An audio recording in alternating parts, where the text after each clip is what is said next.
Hi everyone! So ngayon po ay pupunta po kami sa island para dun kami mag-holiday. Mag-fishing adventures po kami at the same time magka-camping. So andito po kami nakasakay na po kami sa barko papunta dun sa island na pupuntahan po namin. So ayan, inaantay na lang po namin na aalis tong barko pero nakasakay na kami. So excited po kami para sa aming fishing adventure, yung aming banding pamilya. Dahil pag nasa po kami sa bangka ay dun po kami nagbabanding. So ayun na po, paalis na po yung barko. Ay habang papaalis po ay nagkukwentuhan kami kung ano yung gagawin namin una. So ang dami naming plano na gagawin. So, ayan, medyo nakakatakot lang po minsan yung alon kasi ang lalaki. Pero ayan, mahangin po at mainit kaya doon kami sa harapan, pero ang ganda po ng tingnan niyo po yung yung view, ang ganda po. Napapalibutan po kami ng mga bundok. So, ayan, ang ganda po dito sa British Columbia, dito sa amin. Lakes and rivers, mountains, napapalibutan po kami. So, ang ganda po dito sa amin. So, habang nakakasakay po kami sa barko, ayan po, may mga orcas o yung orcas, ano ba yan? Whale na dumaan po. So, ayan, nasa gitna na po kami at malapit na sa pupuntahan po namin. Ayan po. Maganda po ngayon kasi hindi po mahangin. Kanina medyo mahangin, ngayon okay na. So ayan, malapit na po kami sa pupuntahan namin. At alam niyo po si Daddy, tuwing may nakikita ay naku po, sobra pong madaldal. Ayan po, nakasakay na po, na po kami at ay na-stuck po kami sa traffic kasi po pala, may fire dun sa isang forest na dadaanan namin kaya na-stuck kami. So mahigit din kami nag-antay diyan, 3 hours. So ang problema po namin kung paano namin kukunin yung bangka namin para mangisda kinabukasan sa sa store. Kasi gabi na. So ayan po, nakagawa na po kami ng aming tutuluyan ng mga 1 linggo dito. Ayan na po ang aming pansamantalang bahay ng 1 linggo. Tapos balik kami ulit dyan. Iiwan lang namin yung nakaset up na ganyan. Tapos balik kami ulit. So ayan po, nagutom po sila Kuya at Daddy at saka si Kuya Luke. Kaya pumunta po kaming kumain bago kami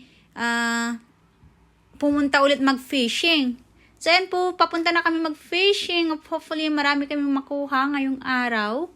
At ayan po, maganda po yung weather ngayon. Hindi siya mahangin, walang alon. So, sana marami kaming makuha ngayon.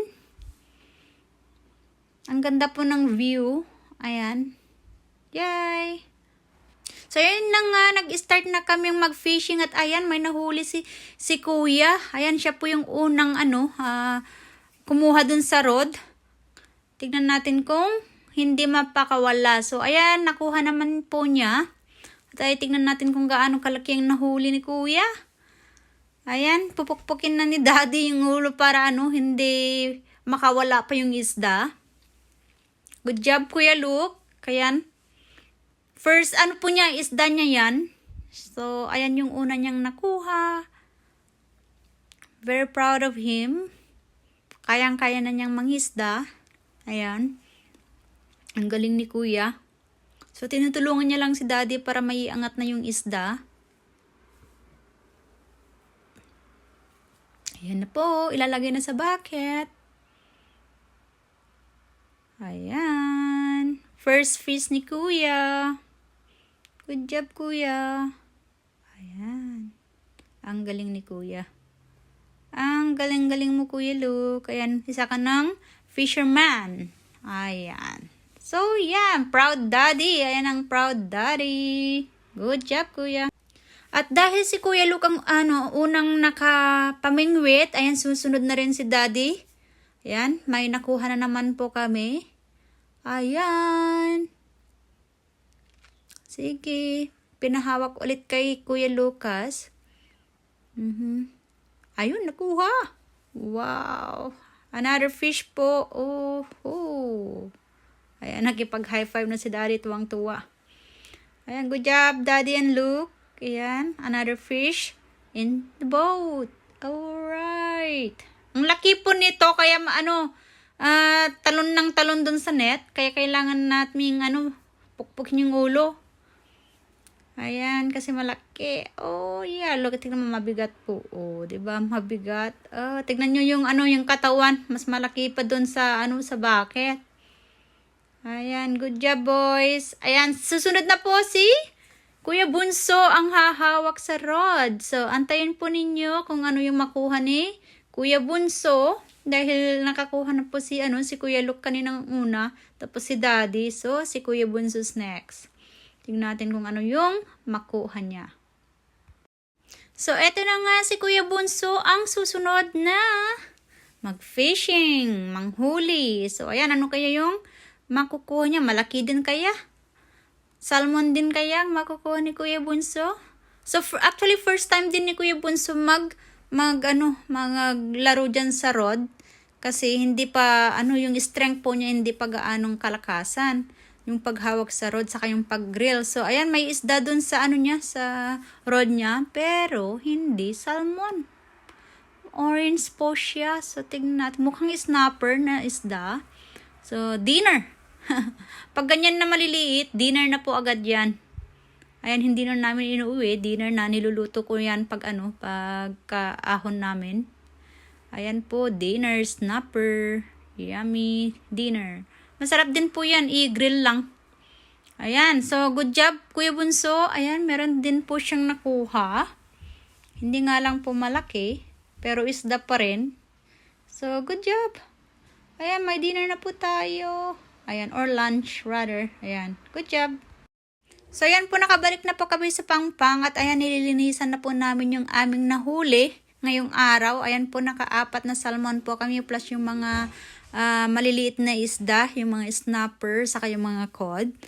Ayan po, si Daddy po ang magkaliskis at syempre tutulungan ni Kuya Luke mamaya pag nahirapan si Daddy. So, hindi po kami nag-fishing ngayon dun sa medyo malayo sa outside ng inlet. Kaya dito lang po kami sa malapit sa campground namin. Kaya may oras po na nag-swimming 2 bata. Ay naku po, ako po yung yung nagbantay at yung ko na nag-albruto yung tummy ko pag nakikita ko silang lumalangoy sa malayo. Ayun, malayo. Ay mga 2 bata, marunong po silang lumangoy. Kaya lang natatakot po ako sa lalaki ng alon, yung wave po. Ayan po, kaya pag medyo napalayo nila, napapasigaw po ako, balik kayo dito. Pero syempre, yung 2 bata walang pakialam at talagang nag-e-enjoy po sila. Kasi bukas, pupunta na naman po kami, pumalaot na naman kami. So, the next day po, nag-fishing po ulit kami outside the inlet. So, ayan po, nag-aantay kami ng isda na gumalaw yung rod. Ayan, ang ganda po ng umaga. So, umaga po ito. Maaga kaming nakapunta doon sa outside.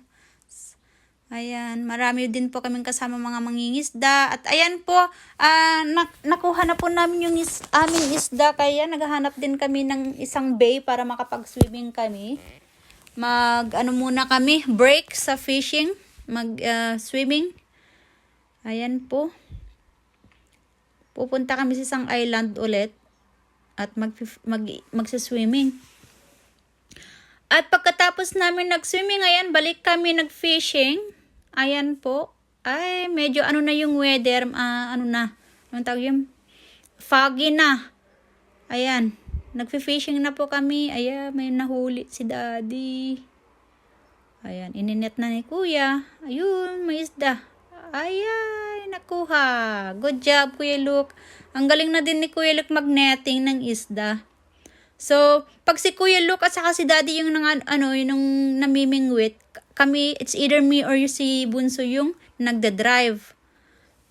So, kailangan talagang pukpukin yung ulo ng salmon para hindi siya tatalon-talon pag inaangat na dyan sa sa bangka. Ayan po. Na kami. Ilang isda na. Ayan. Nakahuli na naman po kami.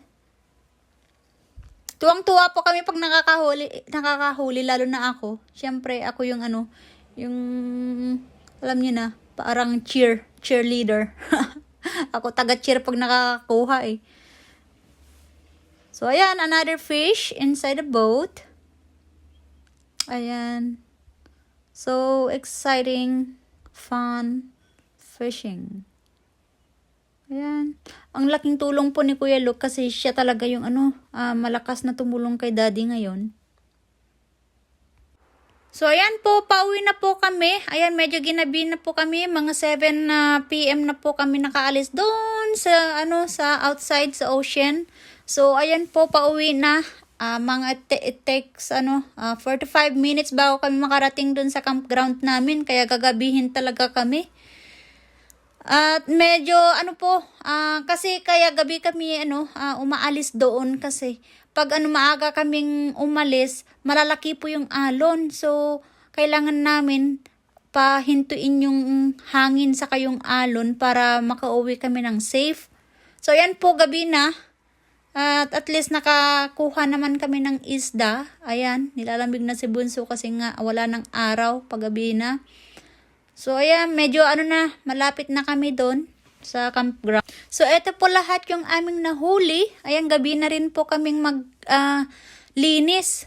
Ayan, kami na lang po natitira dyan. Kasi ginabi kami umuwi. So, at least may nahuli po kami kahit ginabi. Gabi na rin po kami mag-dinner ngayon. Pero okay lang po. Ayan, ang lalaki po ng isdang nahuli. Ayan. Bukas po ulit mag-fishing. Wala nang araw. Gabi na. 9 PM na po dyan. Tulog na yung mga ibang fishermen. Kami na lang ang gising. Bukas ulit. Ayan po, napagod po kami nag-fishing kahapon. Kaya dito muna kami sa malapit mag-fishing. Ayan. So, may fishing, may swimming. Time na naman po yung dalawang magkapatid. Ayan. At bukas, pumalaot na naman po kami sa outside ng inlet. So, ayan po. Enjoy muna sila mag-swimming. At dahil po busy kami sa, sa fishing, ang dami naming nakuha. Kaya wala akong na film tungkol dun sa sa paghuli namin. Pero eto po, nakauwi na po kaming ligtas sa pang ulit. Kinabukasan po ito. Ayan, marami po ulit kaming nahuli. Ayan, I think nakuha namin yung yung limit namin today. So ayan, na maghapon kami doon sa sa outside ng inlet. Kaya marami kami nahuli. Ayan, gabi na rin po yan. Mga 9 o'clock na po yan. Kaya kami na lang naman po ang natira dyan sa sa fishing dock. Of course. Pero at least, madami kaming nahuli kaysa sa kanila. Ha ha ha. Ayan po. At ay, punta na kami dyan sa sa may fishing dock sa cleaning dock. Ayan. So, ayan. Isa-isa naming kinukuha dun sa lalagyanan dyan sa loob ng bangka. Meron kaming fish tank diyan para lagayan para hindi masira yung isda. Kahit maghapon kami doon sa sa dagat. Ayan. So nakailan po kami ngayon? 8 salmon. So ang dami. So ayan po, lilinisan na po namin. Ayan po lahat ang aming nahuli, ang lalaki. Ayan, so every dahil 4 po kami, allowed po kaming mag-keep ng tigda-2 naming salmon na spring. Tapos 2 koho na salmon din. So bali kayo sa isang license ninyo, allowed kayong magka-uwi ng ng 4 na salmon per day. So ayan po, lilinisan na po at tutulong po si Kuya Luke para mapabilis. At meron nga pong lumapit sa amin para makimosang. At dahil po nakuha na po namin yung aming limit, ayan, uuwi muna kami para ihatid yung isda sa bahay. At ayun, naggutom na gutom po yung dalawang bata dahil na-stuck po kami sa traffic dahil sa isang aksidente. So ayan, nakauwi na po kami at ipapackage na po namin yung isda naming nahuli bago kami umalis ulit papunta doon, mag-fishing ulit. So ayan, 2 days lang kami dito sa bahay tapos balik kami ulit sa aming campground, sa fishing ground. So ayan po, ipapack lang ni Daddy, i-vacuum namin tapos lalagay sa freezer. So ayan po, punong-puno po yung aming ref. Ayan. At ayan nga, balik na naman po kami sa aming campground or para mag-fishing ulit kinabukasan.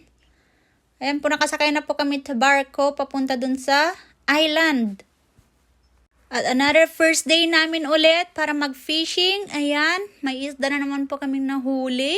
Sana makuha na naman namin yung aming limit para makauwi na kami ulit agad.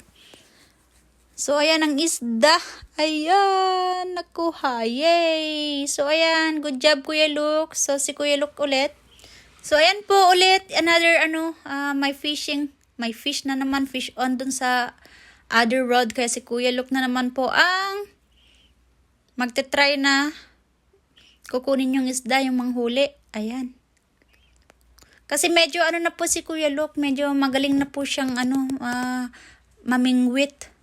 Kaya si Daddy na lang po yung taga-net at si Kuya Luke kasi medyo mas malakas po ngayon si Kuya Luke yung sa pagre-reel in. Syempre dahil bata pa. Si Daddy medyo may katandaan na. So kaya si Kuya Luke talaga yung malakas na nag-fishing. Although minsan tinutulungan ko, kaya lang sa akin kasi pag tumakbo na yung isda, ay bibigay ko na rin.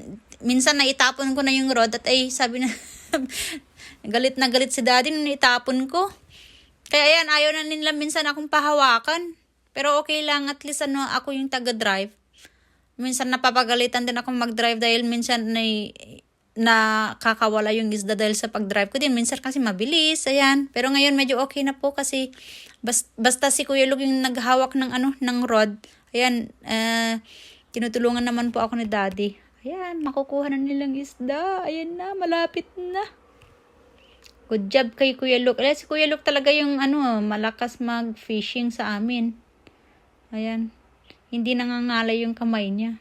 Pero kami ni Daddy nangangalay agad. So, ayan ulit. Ay. Oops. Oops, oops, oops. Uh-oh. Oh, yeah. Makukuha kaya nila. Ayan, ayan na. Ayan na. Oh, yeah. Ayan, nakuha.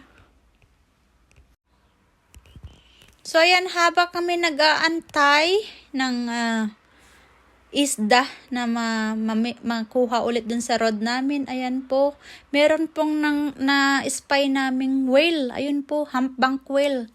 Nakita niyo po yung spout niya, ayun. Kaya, tingnan niyo mamaya, ulit yan. Magbi-breach po ulit. So, ayan po, minsan natatakot po kami pag may whale na malapit kasi baka pag angat po ng whales, mabangga kami or maano niya yung aming boat. So, ayan po, nandyan lang po siya. Kaya ang ginawa po namin ay pinull out namin yung aming pamingwit at nag-drive kami sa malayo para bigyan ng space yung whale. So, ayan po, nag-breach na naman po siya. Ayun yung spout niya. Ayan po. So, bilisan lang po namin na kukunin o tanggalin yung aming mga fishing rod para mag-drive palayo. At hayaan muna namin tong whales, ayun siya. Hayaan po namin siyang kumain muna kasi nagfi-feeding siya ngayon. So ayan, medyo malayo kami kaya lang nag-swimming papalapit ulit sa amin.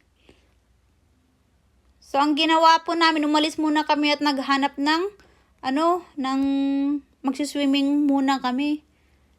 At hayaan namin nga itong whales. Hindi muna kami mag-fishing, antayin namin umalis. Pero ito po yung yung gustong-gusto kong mag-fishing ay makakakita ng mga whales.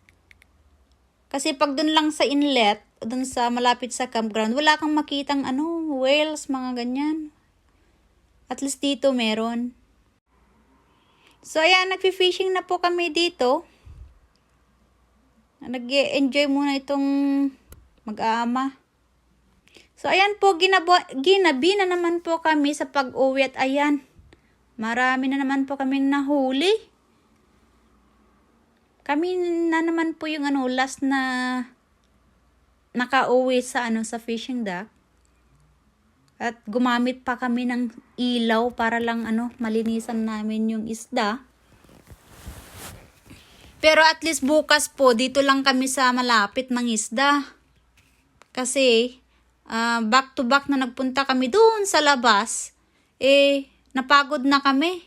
Or napagod si Daddy saka si Kuya Luke kasi sila yung nangisda talaga. Kami naman ni Bunso ay nagda-drive lang at saka nag-e-enjoy lang. Sila talaga yung nagtrabaho. Si Daddy saka si Kuya Luke, kaya sila yung napagod. Kaya bukas, dito muna kami sa malapit.